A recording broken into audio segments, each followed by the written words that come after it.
Hello, everybody, and welcome to the Wine with Jimmy channel. Thank you so much for stopping by. This is all about wine education here.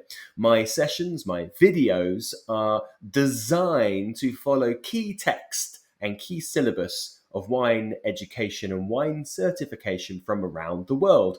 So, if you are studying, you will find these videos very useful. And if you want just correct knowledge to really understand wine a little bit more, then this is what it's all about for you. Welcome to a series here on my grape variety shorts. I take a grape variety such as Carmenere and I discuss it here at the level 3 of WSET. So the level which is previously known as the advanced, but this is the level 3 standard. If you have a question, maybe a comment, please do get in touch. You can do this by commenting or leaving your question below this video. Make sure you click like and subscribe. So let's talk about all things Carmenere. First of all, its key characteristics. So this grape variety, Carmenere, is a fascinating variety with a very interesting history behind it. It hails from the southwest of France and is an actual crossing between Cabernet Franc and Gros Cabernet, making it half sibling of varieties like Cabernet Sauvignon and Merlot. It's a variety which then traversed the seas when European settlers went across to the New World, and it found its footing in Chile.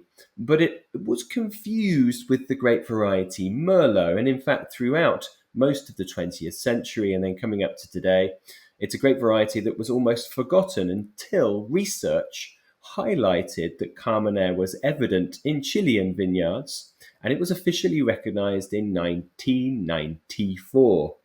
Now, because it does not grow so much in the southwest of France, the Chileans have taken it upon themselves to call this very much a signature grape variety of their country. So, its first characteristics are around what it's like in the vineyard. It is a very late ripening variety, therefore, it is the most successful in the warmest and sunniest sites in Chile. So these are typically found on valley floors and some slopes that face north. So it's a great grape variety in many parts of Chile. Typically, the wines are usually full-bodied and often with high levels of tannin. So you see on the right-hand side of your screen, I have done one of my visual depictions to give you an idea of its characteristics in terms of acid, tannin, body, and alcohol. Now, this actually conforms to the systematic approach to tasting of WSET on a 5-point or 3-point scale. So the top three are on a 5-point scale. The acidity you'll see there, we have highlighted 4 green boxes out of 5. So this means medium plus. Tannin, 5 out of 5 means high. Body, 5 out of 5 means full. And alcohol, 3 out of 3 means high. So this is definitely a very powerful, full-bodied alcoholic style of wine. If it is found in blends, it typically adds color, and it will often be oak aged as well. So what kind of aromas and flavors should we expect? Well, typically, Carmenere has a lot of dark, fairly rich black fruit, but it can have overtly herbaceous aromas when it's not fully ripe. Remember, it's a grape variety which is late ripening and needs the warmest and sunniest of sites. So in its best expression, you'll have dark fruit, often a little hint of something herbal, and then something like chocolate, coffee, those characteristics which will come from wood that is typically aged in. Okay, I put vanilla in the top left as well that you'll see there. Okay, so whereabouts in Chile do we find this variety? So here is your overview map of Chile. Now, what we have done here is just highlight the areas in the middle. So this is around the capital city of Santiago. To the north of that, Aconcagua, and then south here, actually mainly the green areas, which are the Rapel Valley. So really, we are looking at not necessarily the yellow zone, though there are some Carmenere grown there. It's mainly Aconcagua and then the Cachapoal and Colchagua valleys that we'll be looking at. So first of all, the Aconcagua Valley. So this is a subregion. It is a steep-sided, narrow valley that enjoys some cooling influences from the ocean towards the west and then the Andes Mountains towards the east. Nonetheless, the vineyards that are found on the fertile valley floor between the coastal mountain range and the Andes do offer some of the warmest growing conditions in the whole of Chile. In recent years, Carmenere has become increasingly important in this area, and the reds have a rich, ripe fruit character with high alcohol and tannin. In recent years, producers have been looking to reduce alcohol levels to find more freshness and complex fruit flavors.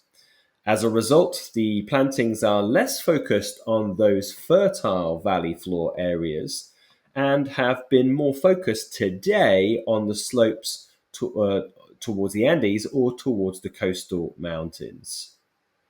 Okay, what's next up for Chile? So next up is the Rapel Valley. This subregion is a large and varied area which comprises of Cachapoal and Colchagua valleys.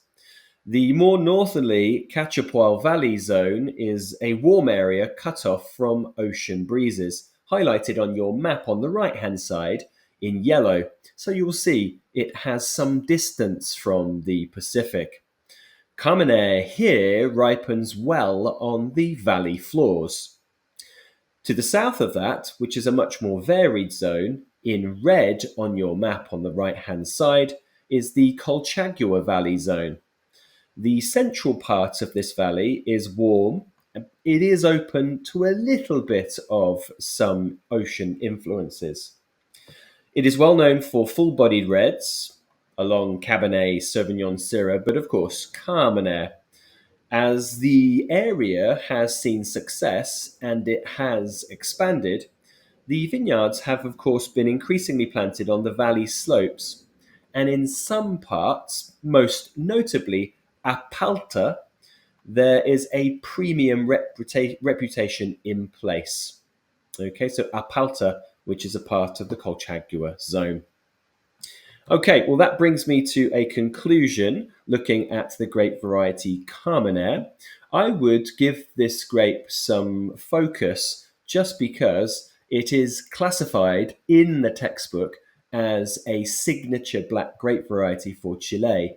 So I would say that you would need to focus on this because if something along the lines of Chile would come up in a written question, then of course they may focus on it. If, once again, you have any comments or questions, please do get in touch by commenting or posing your question below this video. Make sure you click like and subscribe. But until next time, I've been Jimmy Smith. Ciao, ciao.